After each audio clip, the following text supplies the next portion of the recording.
We're back with another mead review. Today we are going to be taste testing the Saphouse Meadery Higher Grounds mead. Now I'll go ahead and spoil this for you. I've already had a couple sips of it because I had BC from doing the most over and we were hanging out and I figured why not open a bottle of something kind of interesting. So I've already tried it, but I do want to give you my notes, give you my official review of it, meaning that I do a score sheet and then I just tell you everything I think about it. So that's why there's a little bit out of the bottle, if you already noticed. So this mead, some information about it. It is a coffee mead, Higher Grounds coffee mead. It's from Saphouse, and it is, they say, a coffee honey wine. It's 10.7% ABV, and other information, I don't see any more. Yeah, this one was one that had been touted quite a bit in every single outlet I've seen as a fantastic, perfect coffee mead. And I want to give you kind of my review of it. So first of all, color of it is a nice mixture of like your honey plus your coffee darkness generally. It has a great aroma just from the bottle in general. Looks really good. It smells very roasty. Definitely like black coffee kind of smell, of course, because coffee in general. There's some acidity that I get on the nose, especially on the inhale and the exhale. You kind of get that some. Yeah, the honey is not insanely present and does bring down some of the acidity aroma that I'm getting, but it doesn't take away the coffee ground smell. So let me go and taste it. Ooh, I get a little more of that floral side on that whiff. Interesting. Let's taste it. Thing is a very tame, well, I'm talking an experience from my coffee mead I made, which to be quite honest, was not great. It flopped pretty big. This thing has a very fine balance between our honey sweetness, the coffee ground, and the acidity of the coffee kind of triangle. It has a very dark roast coffee idea to me. I know that from lots of different podcasts I've listened to, and specifically the Mead House, when they had Ash from Saphouse on there, they said that the key to a coffee mead is different grinds at different times, which basically means that you're using different grind strengths. What would that be? Grind, I don't know, amounts at different times in the fermentation. So sometimes you're only putting coffee grounds into the primary for like 2 hours, 4 hours. You're really kind of like dry hopping things in a situation. I get like a caramel, of course coffee. Caramel-y note from it. A little bit of like a vanilla note as well.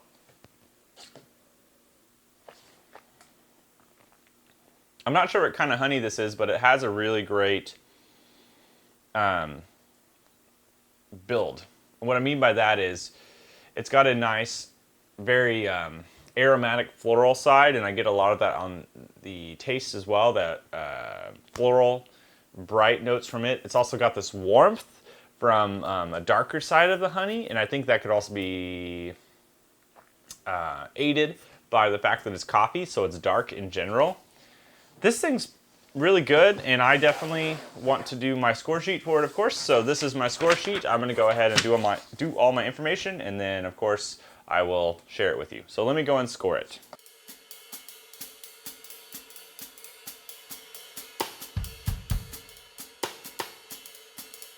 Okay, here's my score sheet. I'll go ahead and show the pictures and everything on the screen currently. The color and appearance, I gave it a 9 out of 10. I said very nice. It's clear. It's hard to lose points other than, even haziness doesn't really affect, for me, point values. So 9 out of 10 there. Nose bouquet was 12 out of 15. It said light honey, lots of dark roast coffee, muted floral notes as well. Not the most impressive thing on the nose for me. I get coffee, but I wish I had more honey warmth. I use that word a lot, trying to find another word That's the only one I can think of. Flavor. I gave it a 12 out of 15. I said sweet, good balance of coffee and honey character.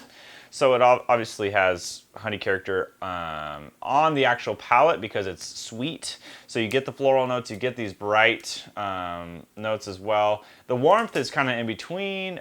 I think there's a good balance between the coffee and the brightness of the honey. Finish, 7 out of 10. Taste does not linger well. Coffee taste remains without the honey. I wish there was more honey lingering taste. I wish it coated my mouth more in that regard. It's still pretty bright. I get acidity, acidity coating my mouth, but I don't get the warm side that takes away that not lockjaw feel, but when you drink something sour sometimes, you get that feeling in the back here that has, you know, some bite. This has a little bit of acidity, so that stays, and I wish I had a coating of warm honey character. 7 out of 10.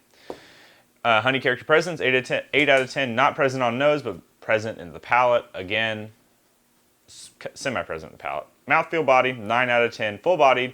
It has great mouthfeel. I think the body on this thing is impressive. Very desserty. I wouldn't want a huge glass of this, even if it was, you know, much more tame. I still think that it's a niche product. It's very good, and I'm not saying anything against anyone that likes it. Like, it's very good. However, it's not one I'm going to sit here and pour a giant glass of and just chug all night. Total points, I gave 57 out of 70 for the whole thing. Pretty good. It's up there on my list. Not the highest score I've ever had, but Saphouse, you've done a really good mead. Honestly, you've done a way better coffee mead than I have ever done. And this sounds snarky, like I'm a perfect coffee mead maker, and the truth is my coffee mead did not turn out very good. Am I going to try and make them again in the future? Yeah, absolutely.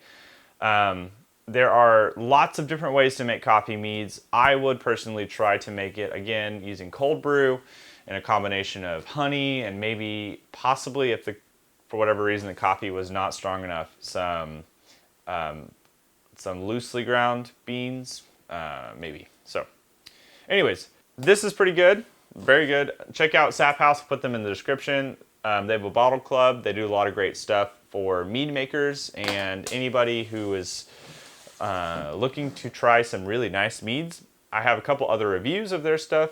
I think the last one of theirs I did was the sugar maple, which is fantastic. So this thing is very good as well. Thank you for watching. Of course, this is the Man-Made Mead Extras channel. I post normal videos on the Man-Made Mead channel, and I would just love to know what you guys have to think and have to say, because your opinion means a lot to me. So thank you so much for your time. Have a great day. See you next time. Cheers.